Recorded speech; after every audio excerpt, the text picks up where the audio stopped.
Hey everyone, Jason here and welcome to the next part of the variety trip. This morning we wake up at Cameron Corner, having camped there for the night, and explore a little bit around Cameron Corner, actually go and visit the corner. So you see the marker where the borders of New South Wales, South Australia and Queensland actually meet. And then after a trip briefing, we head off on our way towards Innaminka. Innaminka is not actually that far, but as you'll see, we take a bit of a roundabout route to get there and take in some amazing history along the way as well. So the first part of our journey, we begin by heading west out of Cameron's Corner along the Strezleki track, and that heads around north before we turn off and take the old Strezleki track. You can actually tell from the footage which direction we're heading, because generally the sand dunes in this part of the desert run north-south. So when we're crossing the dunes, we're generally heading west, and when we're running parallel to them, we're generally heading north. After we get to the end of the old Strezleki, we actually turn right at the end of the old Strezleki track onto the newer main Strezleki track, and then take a left turn past some large trucks that you'll see up still on the Strezleki, or Dillon's Highway as it is also known. Towards the end of that, we get back on the bitumen and you'll see we pass a turn off, which is about 3 k's out of Innaminka. Instead of heading into Innaminka at that time, we continue on the bitumen, turning right or continuing right rather than turning off, and we head along Adventure Way, which is also apparently part of the old Strezleki. Originally we cross over Sandy Creek and then turn on to Innaminka Road, before turning onto Dig Tree Road, where we visit the site of the Dig Tree. The Dig Tree, for those who don't know, is the site of a famous camp by Burke and Wills on the banks of the Cooper River or Cooper Creek. At this point they left the majority of their original expedition here at this campsite, and Burke, Wills and a couple of others headed north to discover an inland sea or Gulf of Carpentaria. As it happens, they got very, very close but didn't actually get to the open ocean before turning around and coming back, and I'll fill you in on a little bit more of their story. Quite interesting. If you're around my age, you probably vaguely remember learning the story in school. It was great to read a lot more about it, and look, I'm not going to cover it in complete detail. If you're that keen, I suggest you look it up and check it out for yourself, but I'll cover the basics for sure. So we headed into the Dig Tree there, some great history to see there, and then headed back out along the Dig Tree Road, heading north on Arrowbury Road before turning left onto the Dig Tree circuit route, where we once again cross the state border. That was quite a scenic little drive. It's marked as a 4-wheel drive track. I think you could drive it in an all-wheel drive vehicle, to be quite honest. I don't think I got out of high range without the central locker engaged the whole time. Some amazing scenery along there, and yeah, quite a nice drive. That brings you back towards Innaminka. You join the Cadillo Downs Road and come in on the north side of Innaminka, crossing the Cooper Creek on a causeway, which, as you'll see at this particular time, was actually in flood for us, which was pretty amazing. So quite a good day. Sorry for that long intro, guys. I know a lot of you quite enjoy the maps, so let's get on with the video. Morning, just before 7 a.m. at Cameron's Corner.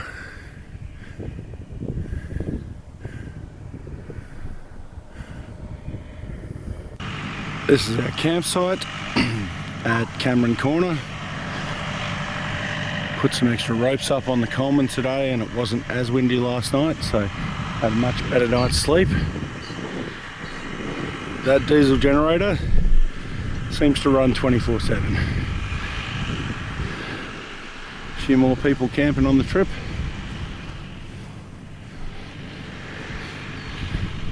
And there's the sign to Queensland.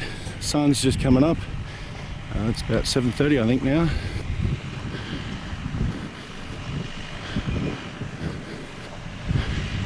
I'll head down here and see if we can get some more footage, find that post that is right on the border.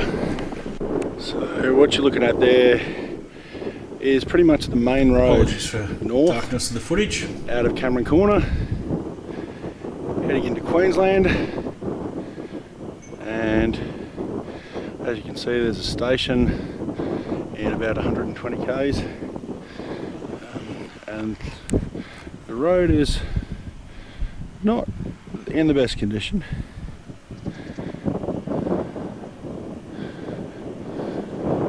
Hard shooting into the sun, you may not be able to read that. As you can see, we're a little way from Shoalhaven on the south coast of New South Wales. 1,286 kilometres to Oakey.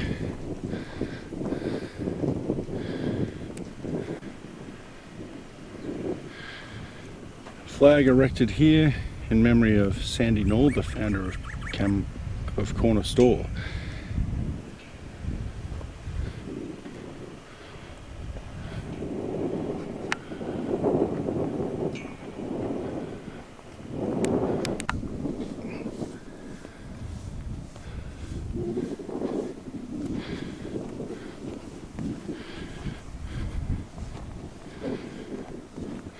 So this is the actual corner where the state borders meet. Now apparently the pole over there marking it might be in the wrong spot. So there's a plaque that actually marks the spot. At least that's what I've been told.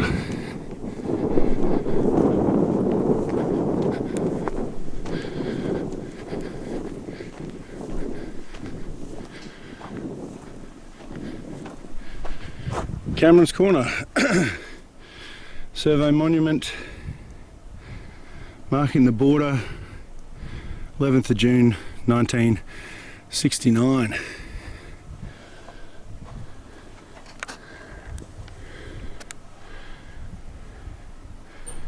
So here we are in South Australia. Now we're in Queensland. Now we're in New South Wales.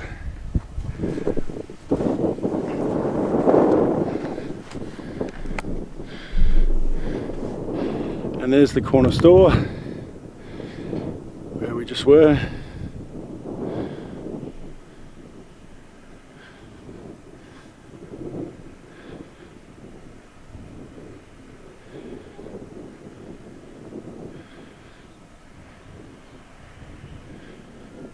So in terms of accommodation options at Cameron Corner, there's lots of space to camp like we did, unpowered sites.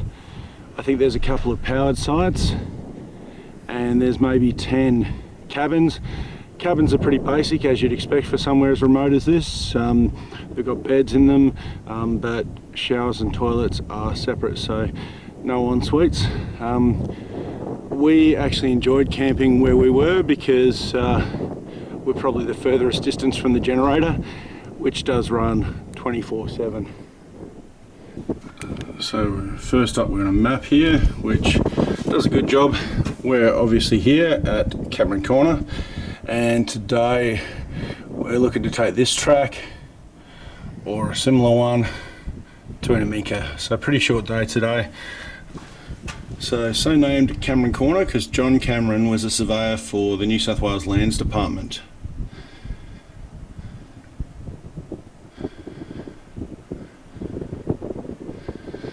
And the fence here is a dingo fence.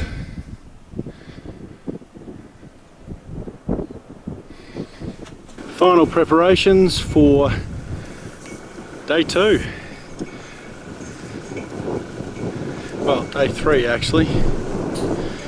So day 1 was Mildura to Silverton. Day 2, Silverton to Cameron Corner.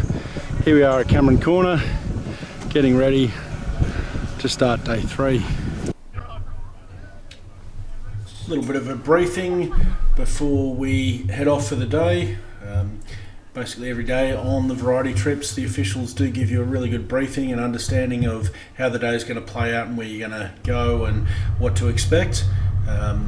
And just heading back up to the corner store to pick up my co-pilot Mark and lunch. So they had a prepared lunch for us to take with us. There was apparently one trip participant that went up and picked their own up and didn't pick their co-pilot's lunch up, left it behind. So not sure if they got left at the lunch stop or not. So as always, heading down here to the officials to start the day and pick up the route notes.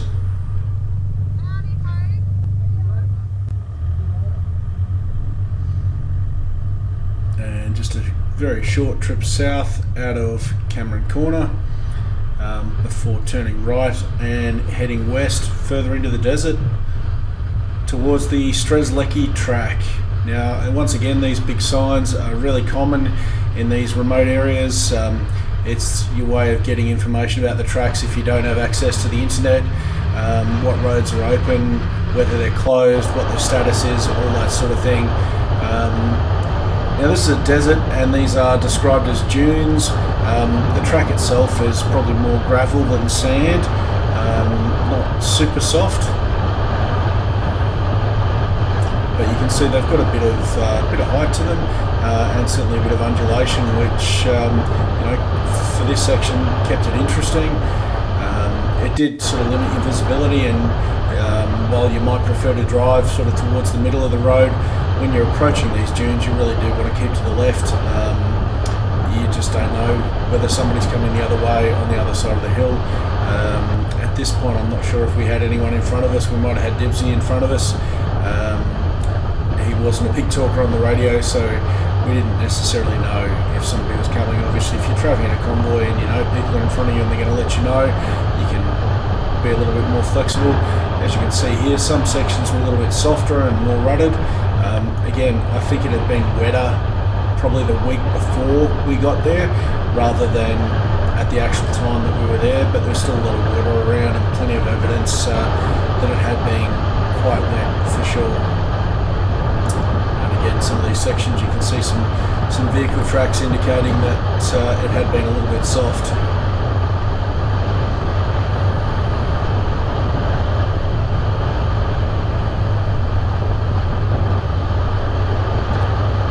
Actually find somebody coming the other way, didn't pass them on a dune, but left that in the final cut of the video just to prove to you, yeah, there were people out here. So there's a surprising number of people that actually work out here on large stations, and there's also a lot of oil and gas mining activity out here, which we hear about, but till you get out here and see it, you don't necessarily truly appreciate it. I don't believe this part of the desert's normally quite this green either.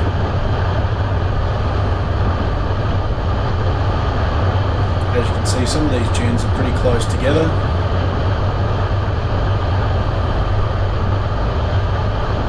And generally speaking, the main Strezleki track here wasn't particularly corrugated or anything, so it was really good to drive on, that's for sure, and not too rough. We did come across some sections that were a little corrugated, and you'll see those. So you can see those, the red flag and the C there on the right hand side. The C is put out by the officials. They go ahead and check the track as a caution. The red flags are put out by the local road staff to warn of areas on the track or the roads that have a washout or something.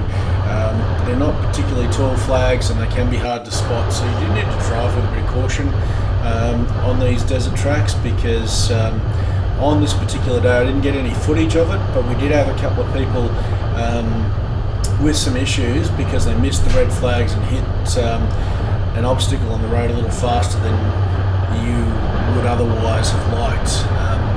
So we had one vehicle blow out a shock absorber. They literally compressed the liquid in their shocks too rapidly. Part of the shock absorber just exploded out. And we had one vehicle with a minor bend to their chassis. in the dual cab ute, enough that the headboard on the tray or canopy actually pushed in their back window, so they were able to continue driving, but certainly not something you want to see happening to your vehicle, that's for sure. So again, as I was mentioning, you can see here the track does change markedly. It starts off as this really wide track, and then there's sections where it narrows right up. The surface changes a lot, and yeah, you just kind of there always seems to be another dune. Some of these sections, there were corners both sides of the dune, so you came around a corner up over the dune, and then there was a corner directly the other side of the dune, so that was something just to be aware of, and again, factor into the speed with which you hit these things. It was actually a little fun driving this section, but you did need to just be aware of your speed and make sure that your road position was good to accommodate any other vehicles that might be coming the opposite direction. Get a little bit of the softer section through here.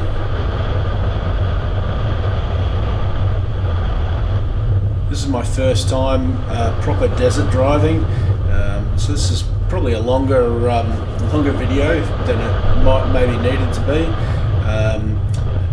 A little bit of corrugation through here. The antenna on the front of the bumper is always a good barometer of that. This section here actually got quite corrugated and rough. You can see the antenna there moving. I was moving around on the track and adjusting my speed as well, trying to find the right speed and right part of the track to minimise those corrugations. Wasn't having a lot of joy. Interestingly, we were chatting to the guys behind us. He was driving a Patrol, and I think he had slightly larger tyres than us, and it was not an issue for him at all, until he actually got stuck behind us, because we were driving fairly slow at this point, and that was giving him some grief. At the higher speed, he was just bouncing across the top. I did try that, but with our tyre size or tyre pressure, it didn't seem to want to work. So fortunately, this section wasn't too long. It was probably 10-15 minutes. I don't know, maybe it was longer than that, but it wasn't terribly long in the scheme of things for the whole day. So yeah, that wasn't too bad, but I definitely remember it. And I was thinking of some of those tracks where people talk about, 1,000 kilometres of corrugations. Not something I think I want to be doing.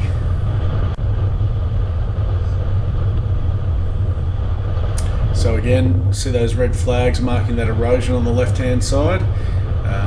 It can come up on you really quick, so you do have to be quite alert when you're driving these tracks, particularly when, like we knew, there'd been adverse weather conditions leading up to this trip and leading up to the time that we were actually driving the tracks. And even when you're in a convoy like we are, you can't always rely on people. You've got to take responsibility for your own vehicle, and keep your wits about you, keep your eye on the road, and keep your speed at an appropriate speed to be able to react to changing conditions in the road in front of you. I'm not going to say I did that successfully always. So good example there of something that we saw a lot of. The track just splits, and if you're coasting along at a reasonable clip like we were, you don't really have a lot of time to make a decision. Am I going to go left? Am I going to go right? Which side's the right side? Because generally, when it splits like that, one side has become much more difficult to drive, maybe waterlogged, maybe rutted out, and the other side is better. At that time I don't think that was so much the issue, but yeah, just something to keep in mind.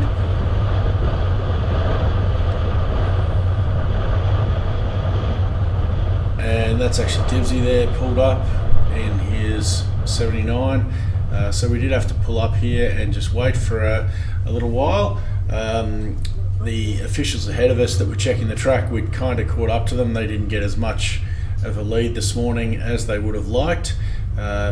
So yeah, we did all have to pull up and wait here for about 20 minutes or so before getting going again.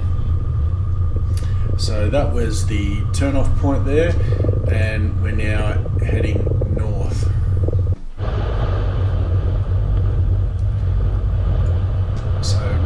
continuing across to the new Strezleki track.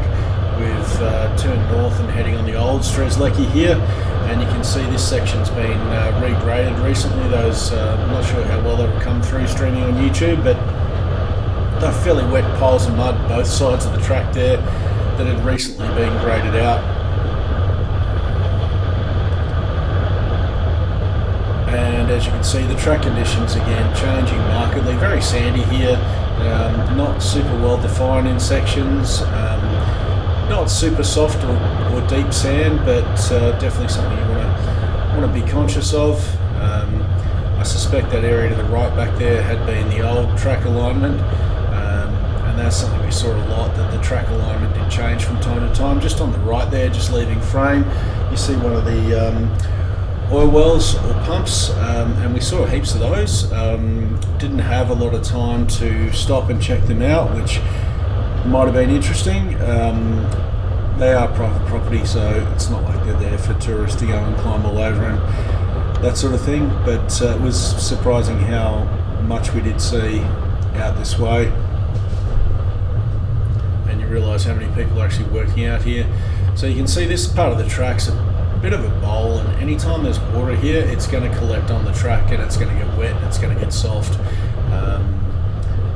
We were pretty lucky, so yeah, just pulled up there for the lunch stop. You can see one of the vehicles just leaving frame there. We're just getting going and heading north, so it was a pretty quick, easy lunch stop, and that was where we found out about those two vehicles that had some issues. And continuing north here on the old Strezleki, it's one of those water puddles that I mentioned, and as you can see, you know, the track alignment I think just moves here. People just drive where they need to drive to avoid that. This northern section of the old Strezleki was certainly noticeably wetter. Another good example, left or right, both look kind of equally well travelled to me. I did about this point start to realise, hang on, possibly I've made a mistake here. And yeah, this track didn't actually seem to be going anywhere, so a quick deviation back onto the main track. That's how quickly and easily it can happen, though. There's not a lot in the way of signposts, and you're sort of heading in generally the right direction in both cases. But fortunately we did realise fairly quickly that that wasn't the way we wanted to be going. So again, to the left there where that water's sitting, I think that's the old track alignment from probably a few years ago, and you can see how wet that is still. The amount of rain that's had been through here in the preceding weeks to us coming to do this trip. And again, in the distance there on the left side of frame, you can see quite a bit of water. Crazy to think how much water was out here when this is supposed to be a desert. Again, the old track alignment there straight ahead looked pretty wet. I was keen to have a crack at it. My co-pilot was still having flashbacks to Menindee Lakes, so we did follow this bypass track and avoid it. Probably for the best, to be honest. I did hear one of the other vehicles, I think, had a crack, and they, I think it was one of the defenders, and apparently bogged down to the axles, so I needed one or two vehicles to actually pull them out.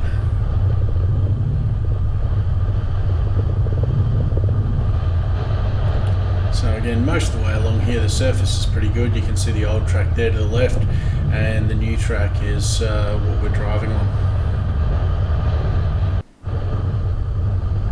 We were able to maintain a pretty good pace for the majority of this track.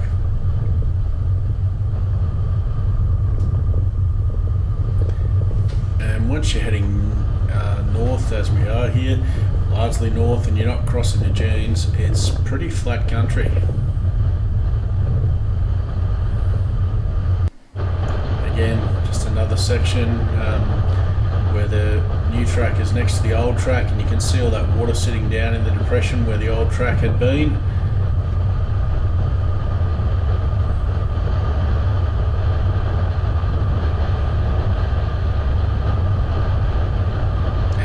Much of it there actually is sitting down there.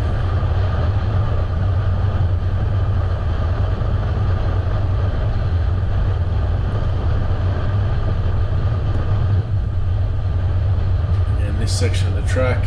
I wasn't too sure if we're, most people were driving where we are. This was a little bit soft down here, or whether they were driving up there on the left.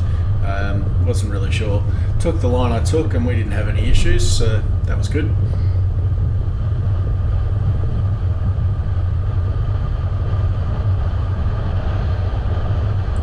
See there on the right hand side, somebody's gone through there. It was pretty soft by the look of it, so again we elected not to follow suit.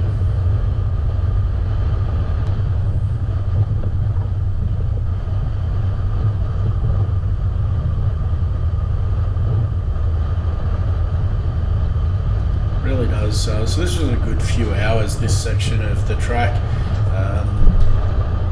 Working your way along these very flat areas with water blowing here and there, not seeing a lot of trees or anything, and then when we get to the end of the old Strezleki here, we rejoin what is the new Strezleki track.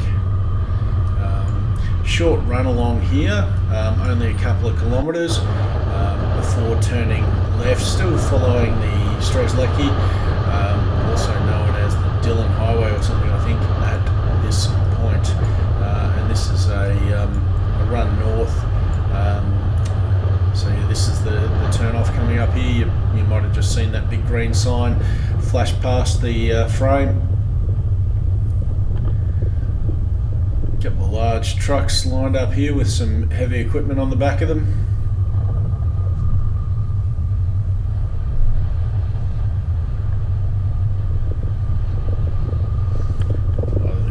Gas exploration equipment there, and yeah, it was a pretty easy straight run. Towards the end here, as you get a little bit closer to Innaminka, it does turn back to bitumen,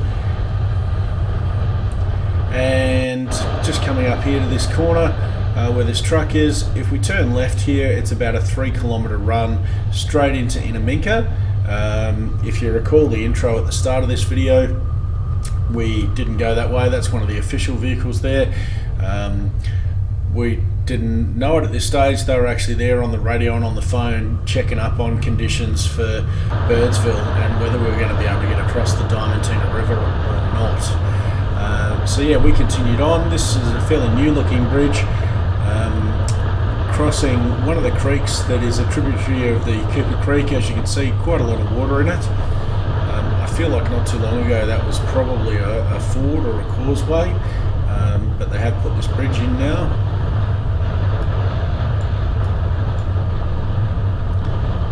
And again, just a few k's before we turn off on to the Innaminka Road, I believe, and start heading to the Dig Tree. So this is probably about a 6 or 8k run on a fairly good gravel road, so you certainly don't need a four-wheel drive vehicle to get down here into the Dig Tree, that's for sure. Quite an amazing historical site, and so many lessons when you read about the story of Burke and Wills. So many lessons there for even that are relevant even today. As you can see just there, that didn't look like much. We'll just go straight ahead. There's just enough mud there to cover the camera in the front of the car. So this is the entrance to the Dig Tree site just here. So the Dig Tree is the campsite on the banks of the Cooper Creek where Burke made the decision to split up his group and take only, I think it was 4 people. Again, don't quote me on this, I didn't make notes. I'm doing this from memory, so if you want the actual definite facts, look it up, Wikipedia. But yeah, I think it was 4 people and head north to try and find the inland sea or the Gulf. And as it turns out, they did get very close to the Gulf of Carpentaria, but didn't actually get to see the open ocean before deciding to turn around and come back. And when they got back, there was no one at the camp. They had told their crew here to wait for 3 or 4 months, and they actually waited as long as they could, and they only left 9 hours before Burke and Wills got back to this campsite, but they were unable to follow. They were too weak, too tired, too hungry.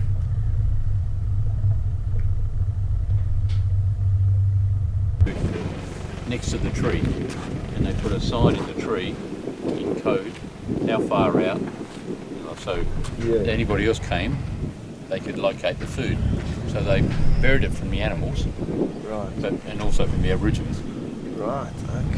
Okay. Yeah. Okay. I see. Okay. I see what you're saying. Wow, that's fascinating. It is, and they used this. There was an exploration in the early days of Australia from Melbourne, and they went up to Cape York.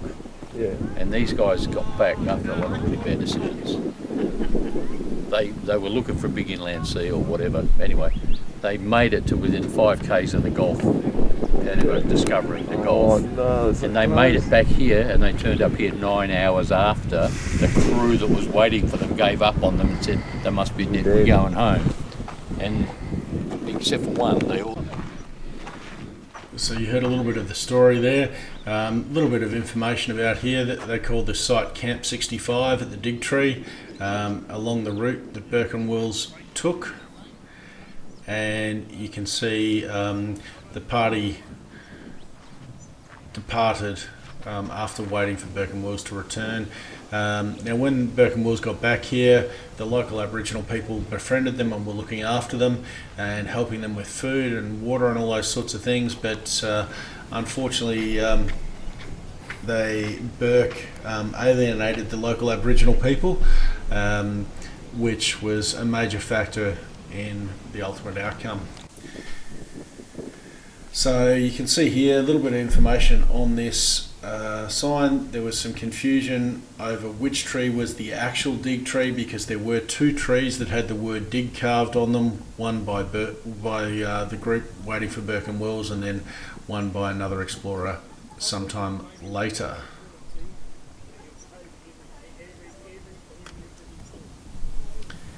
And there are a number of trees here that had blazes carved into them.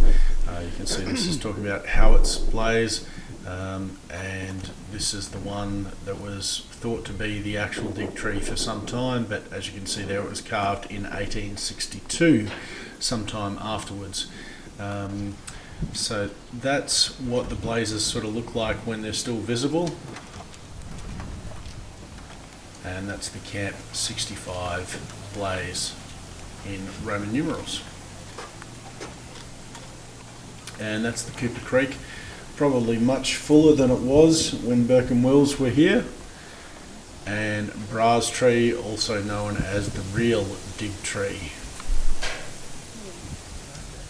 So they waited 4 months, and after waiting 4 months ended up leaving just 9 hours before Burke and Wills got back.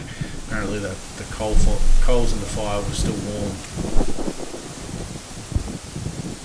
They did what they could in terms of leaving markers and some provisions should they get back.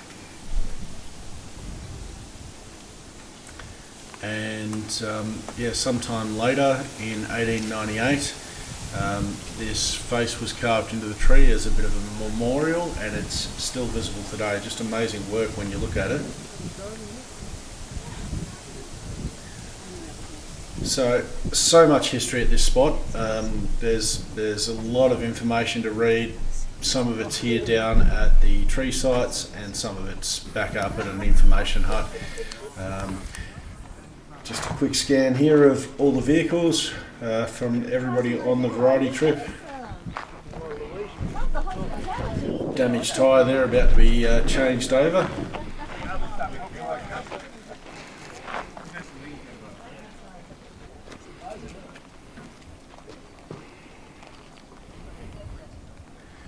And this is back up at the information hut, still at the Dig Tree site. So you can see there, it was proposed in 1857. They departed in 1860 in August. It was, in fact, October before they reached Menindee, and then they arrived at the Wilson River in November, and they formed the depot at Camp 63 in that month.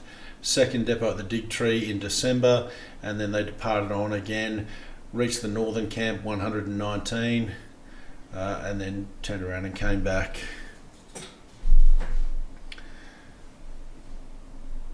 So as you can see, that journey is over several years, and you can see the route there up to Swan Hill, Balranald, Menindee, the Towtowel Swamp, and then across to Cooper Creek, and your campsite there at the Digtree, Camp 65, heading up through the Stony Desert to Camp 119, almost to the Gulf of Carpentaria.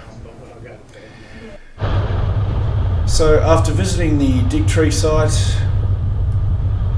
we headed back out on the Digtree Road. There is only one road in and out of the Digtree, so it's a road in and out, and then headed north to take the Digtree circuit route. Again, very open, flat desert driving here on gravel roads that were in pretty good condition and not too corrugated or anything of that sort.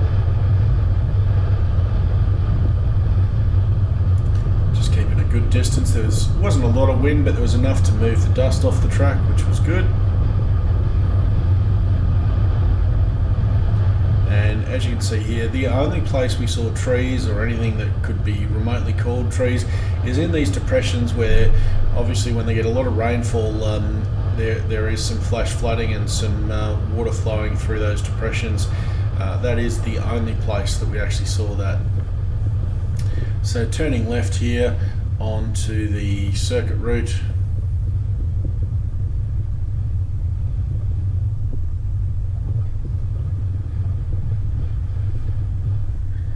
As you can see, the sun's reasonably low in the sky. It does seem to last forever up here, the twilight, and you get this really bright light with really long shadows, quite amazing. It was nice to actually see some hills in the distance there. Hadn't seen anything like that for a couple of days. It's all pretty flat out here, so that was really cool to see. And I think I mentioned when I was showing you the map at the start of this video, they do say this is a four-wheel drive only road. I don't know if it had been recently graded, particularly when we were there.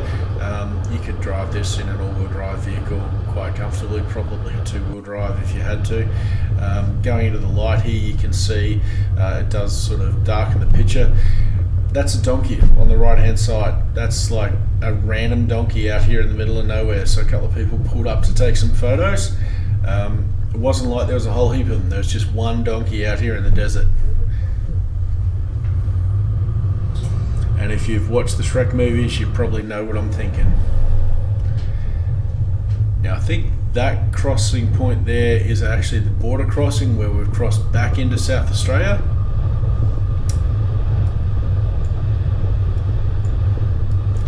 Before continuing on this circuit route. It was a really nice time of day to be out here in the late afternoon. Really gave it some amazing light and really made the colour pop.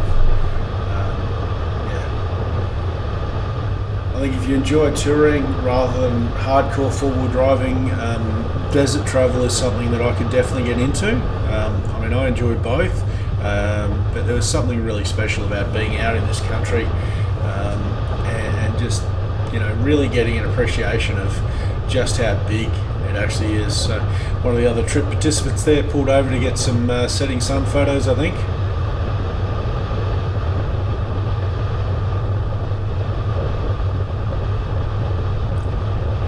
Wondering the whole time, are we actually going to get any closer to those hills or mountains in the distance there?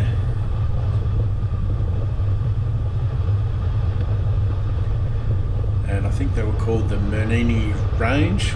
Probably mispronounced that.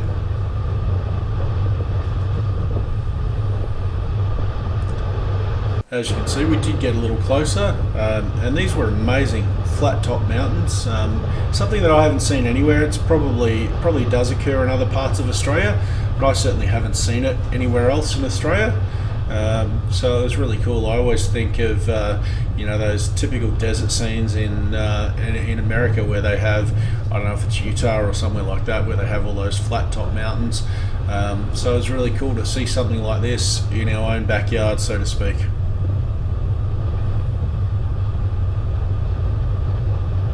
And try as it might, the sun hasn't actually gone down just yet. It's definitely trying hard.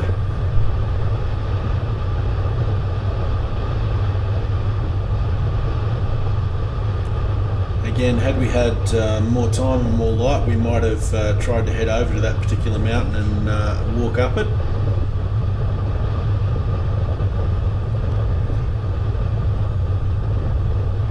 Fairly smooth-sided, and it did look like it had a couple of walking tracks up the sides of it in various locations. And yeah, as I said, this time of day with the setting sun shining on it, lighting the whole thing up, really amazing. Did get a couple of still photos. You can see there, looks like we're not the only ones to pull off here and pull up and get a couple of photos.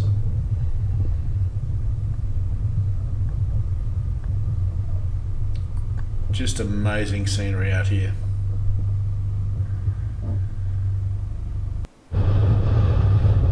Slowly getting a little bit darker. Not too far to go now before getting back into Innaminka.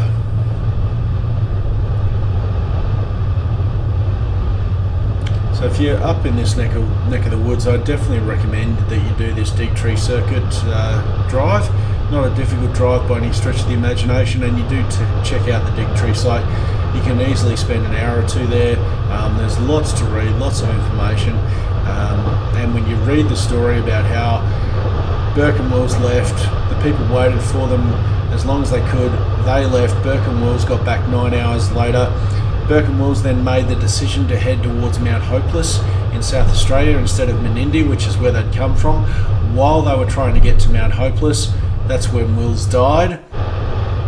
Burke then returned back to the campsite. In the interim, a rescue party from Menindee Lakes has actually travelled up to the campsite. They've seen no one there. Burke and Wills hadn't actually left a message to say they'd been back. They had buried some of their journals and trip information in the same location as the food, but because it didn't look like anyone had been there, the rescue party didn't actually dig up the site where the provisions had been left, so they didn't know Burke and Wills had been there. And again, they turned around and left not too long before Burke got back there. So just amazing. And we're reaching the end here of the Dig Tree Circuit, coming on to the Cordillo Downs Road. So Cordillo Downs is one of the largest stations out this way. And just a few k's here back into Innaminka. Just coming back up here on the Cooper Creek. So coming into Innaminka from the north, and there is a causeway across the Cooper Creek here. Apparently it doesn't flow all the time. There's not water in Cooper Creek 12 months of the year typically, which was hard to believe given how high it was and how much of it was flowing while we were there.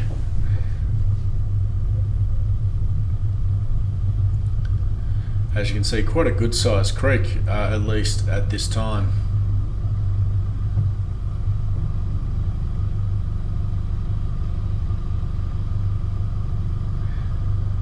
Fortunately, with the causeway there, you know you've got a good solid surface to drive across. The water's not particularly deep, so quite safe to drive across. Not necessarily what you expect to see, a water crossing like this when you're visiting a desert town.